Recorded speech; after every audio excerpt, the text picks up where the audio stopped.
Bonjour. Le but de la vidéo aujourd'hui est de passer à travers les différentes fonctions qui sont offertes dans Google Meet quand on est en train de faire un cours à distance. Je suis présentement dans un Google Meet, j'ai deux élèves avec moi. Je vais commencer par aller cliquer sur l'onglet « Participants ». Je vais avoir la liste de mes participants qui sont ici et je vais avoir des options. Je vais avoir l'option de couper le son pour tous les participants. Souvent, en début de période, les élèves oublient de couper leur micro. On peut faire ça tout le monde en même temps.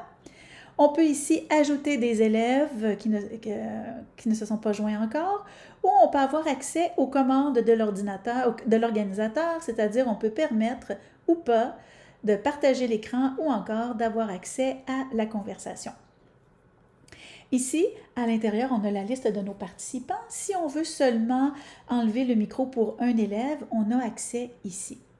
On a des petits réglages aussi dans les trois petits bonhommes, les trois petits points qui forment un bonhomme de neige. On peut épingler l'élève à l'écran ou le retirer de la réunion. On a les mêmes fonctions quand on passe notre souris sur la caméra d'un élève. On peut l'épingler, c'est-à-dire le mettre en plus gros comme ça.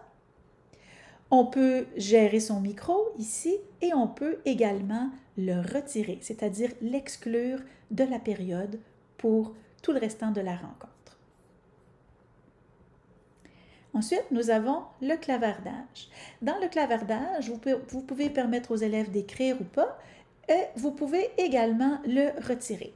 Mais même si le clavardage n'est pas ouvert pour les élèves, il est ouvert pour vous. Une suggestion d'utilisation du clavardage, c'est que vous pourriez avoir une vidéo que vous voulez faire regarder aux élèves. Vous pourriez le copier le lien dans la conversation, l'envoyer. Les élèves vont le voir apparaître, vont cliquer dessus, vont aller voir la vidéo et revenir dans le Meet par la suite. Autre option que nous avons, c'est lever la main. Les élèves peuvent lever la main. Je vais aller sur mon ordinateur et je lève la main. On peut voir ici, Chantal Labran a levé la main. Je vais ouvrir la file d'attente, c'est l'onglet des participants, et je vais voir qui sont les élèves qui ont levé la main. Je vais pouvoir baisser la main quand j'aurai terminé de répondre à leurs questions. Dernière chose, on veut toujours voir le plus grand nombre d'élèves possible en même temps. Il y a une tuile présentement qui est occupée par moi. Est-ce que j'ai vraiment besoin de me voir comme ça? Vous avez des options pour vous retirer, soit que vous mettez une toute petite tuile comme ça et la tuile, vous pouvez la déplacer. Ou encore, si vous préférez, vous pouvez vous enlever complètement. C'est-à-dire, je clique sur l'option des deux flèches qui sont ici et je ne me vois plus.